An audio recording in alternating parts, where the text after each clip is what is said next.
Welcome everyone to Photo 101. Now in this one we're going to explain aperture. Aperture or f-stop, they're both basically the same thing.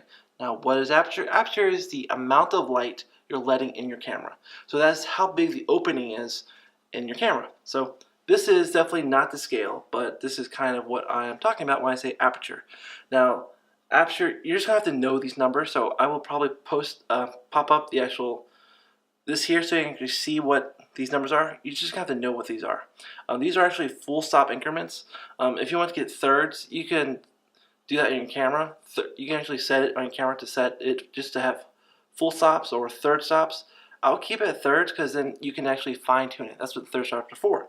So if you are shooting at 5.6 but it's still too bright, but f8 is still too dark, you can go between thirds.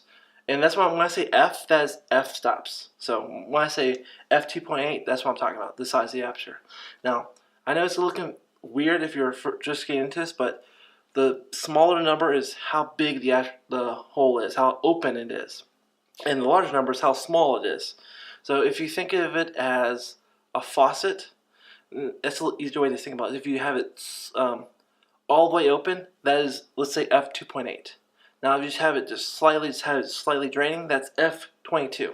So you can kind of get the idea of it being the amount of light that comes in.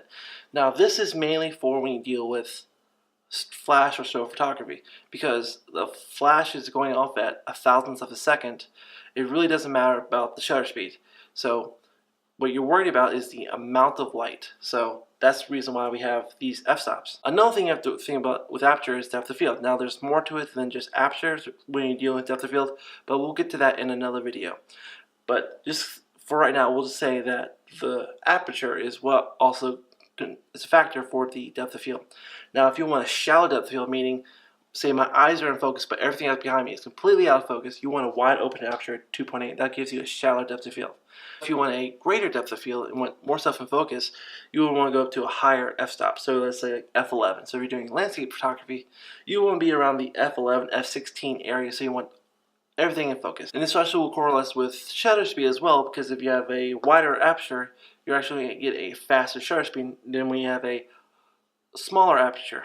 You'll get more light and less light. So that's basically the basics of aperture. Now before I get off sidetracked, I also want to let you know that this is also when you determine the speed of a lens. Now if you hear someone say that is a fast lens, they're usually talking about shoots at 2.8. Now a slow lens would be at a 5.6 or a 6. So when you are dealing with cameras, you want to get a fast lens. You want one that shoots at 2.8 all around. Meaning, if it's a zoom lens, they'll shoot at 2.8 at, let's say, a 24 to 70.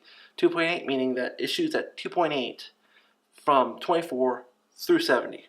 Now, if you get one that's a 80 to 300, like 3.5 to 5.6, that means that its shortest focal length 80, it shoots at 3.5. And when it's shooting at its longest focal length, which is 300, it's shooting at 5.6. So that's a variable lenses. So that's usually kind of like a slower lens, but it also comes with cost. If you want a super good fast lens, it's going to cost you about $1,000. If you want one that's 300 to 5.6, you'll probably get it for about $200. So that also goes into the cost of the lens. So this is just a basic overview of aperture and how it deals with the camera, and also lighting, and how you can get some great effects with depth of field. So if you guys have any questions, please feel free to comment down below. Hopefully, if you get enough questions, I'll answer them on a video on Friday or Saturday, depending on how many questions I get from this video. Again, I hope you guys enjoyed this video. If you did, don't forget to hit the like and subscribe button down below. Also, you can follow me on my Twitter, Instagram page, where I post everything there. Again, thank you guys so much for watching, and I'll see you guys in the next one.